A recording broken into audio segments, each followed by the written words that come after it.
Whatever happened to predictability? The milkman, the paperboy, evening TV. Everywhere you look. In a world where the Chinese people were entirely dependent on Britain for drugs, the Chinese became addicted to opium because Britain wanted to make money by selling it to them. Somebody who needs you.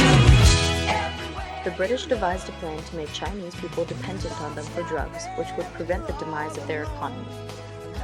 Although this plan worked out in Britain's favor, the Chinese suffered greatly. Many would just lie around and smoke opium for days at a time.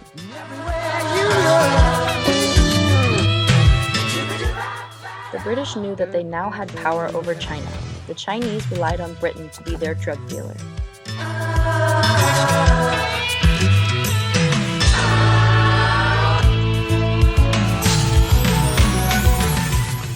This image displays that the Chinese were forced to become addicts and that Britain was entirely responsible for doing so. As you can see, the British just watched as the Chinese became slaves to this terrible drug. The English East India Company had a monopoly on the production and export of opium in India. They sold it for a profit of 400%. Their slogan was, "No one can harm us when God is on our side." They used this slogan to justify the fact that they were manipulating the Chinese into becoming drug addicts in order to supply them with money to better their own economy.